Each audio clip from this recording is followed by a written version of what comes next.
Here's another comment from Jestah. Thanks for the vid, super helpful. Oh.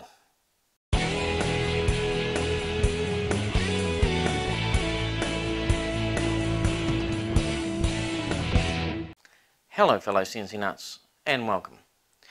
Today's quick video is inspired from a comment left by Jestah Carnie on my last video, and it concerns about the grounding that I used with my Gecko G540 setup that I demonstrated in the last video. I'd like to thank you, Jestah, for asking this question. I hope I'm pronouncing your name correctly, and you do raise some interesting points. So he writes here that could I please confirm, I understand that you have an isolated power supply to the Gecko G540 with the ground terminal wired to the spindle body. Is the spindle also bonded to earth? And if so, would not this bond your secondary supply to ground to earth, which I'm advised by my SMPS supplier would defeat the transformer's isolation? So let's start by looking at that. My power supply is based on one of these here, a good old-fashioned wire-wound transformer. Not only does it win the Charles Atlas Award for bodybuilding, it serves several important functions. First, it drops the 230 volt mains voltage down to a much more manageable voltage that I can use to run my system. It boosts the current, and finally it isolates it from mains earth. So in answer to the question, yes, I then did run a wire from the negative rail of my power supply, which up until then was what you would call floating. It's not referenced to earth at all. And I connected it to the body of my spindle. Now the body of my spindle is connected to mains earth, so effectively what I have done, as he said, is bypass the isolation provided by my transformer and connected the negative rail back to mains earth. Now the real question is this a good idea? Well, first let's say I can only talk about my setup. That's the only one I've got to play with, but we can make a few generalizations. The fact that it didn't suddenly burst into flames means it didn't actually harm the Gecko G540, so all we're really concerned about is what other effects it's likely to have. So when it came to doing this, I had to face this question myself. Was this the best way of doing it? So if I continue on with this question here, it says that I have a similar setup at the moment, and half the advice suggests that bonding the secondary side of the power supply to star ground or earth is okay, and the other half says you should leave it fully isolated. And he doesn't know who to believe. And that I have no trouble believing. Half the stuff on the internet contradicts the other half. Now the short answer to this is I don't really know what the correct answer is. All I can do is test things for myself and look at what other pieces of equipment do. So the first question is, should the negative rail of my power supply be connected to ground? Now, I pretty much bet that most of you guys don't actually have a transformer running your machines. You've probably got something like this. Not actually one of these here, because this is out of a PC. But a switch mode power supply. These are by far more common now than transformer based ones.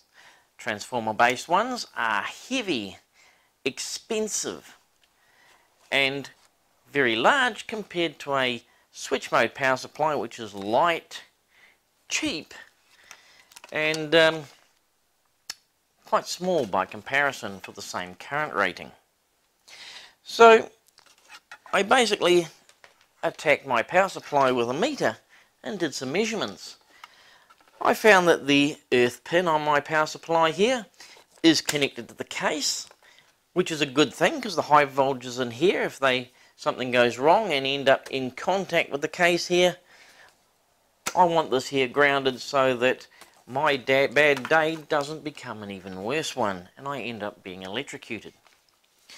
I then checked to see if the earth pin here was connected in any way to the negative rail of this power supply, and much to my surprise, it is. It's hardwired to the negative rail, and that's not uncommon. I tested quite a few other switch mode power supplies I could find around the place, and all of them showed the same, until I got to this one here. Again, this is another high quality switch mode power supply, but I found the earth pin on here is not connected to the negative rail here. So this power supply is what is called floating. It's not referenced to earth at all. However, once this is installed in the equipment that it's designed to be connected to, what actually happens is the earth connection here ends up in contact with the negative rail. They bond it within the equipment that this plugs into. So again, this ends up with this earth pin connected to the negative rail of the power supply. Now there are other switch mode power supplies, even more common. They're the basic plug-in modules you use at home to charge your phone and tablets. Those little switch mode power supplies do not bond themselves to ground. In fact, some of them don't even have earth pins at all. So that type of equipment generally tends to float. So what we've learnt so far is it's not uncommon for a switch mode power supply to be bonded to earth, and I bet if most of you went out and took a meter and checked was the earth pin connected to the negative rail of the power supply on your machine, you'd probably find that it is. Now another part of this question is also to add to the mix from my last G540. I remember the case and heatsink is already bonded to ground internally, but he wasn't 100% sure on that. So I got out my meter and tested my drive and found that no, the case on mine is not actually grounded. But then mine's a revision 3 drive and his is probably a bit later, so I thought, well, maybe they've made some changes. But I went to the trouble of pulling it apart, and what I found is that one of these through holes does actually connect back to the negative rail of the power supply, and it's only the fact that there's anodizing gone into these screw holes here that is effectively insulating it. When they built the Gecko drive, they didn't go out of their way to try and purposely insulate the case from the negative rail of the power supply, hence the Gecko drive's ground. So I could well imagine that his one could well have been grounded, just as mine could just as easily well be grounded, but it's just that little bit of anodizing in those holes that stop it from doing or being grounded in this particular instance. So where does this leave me?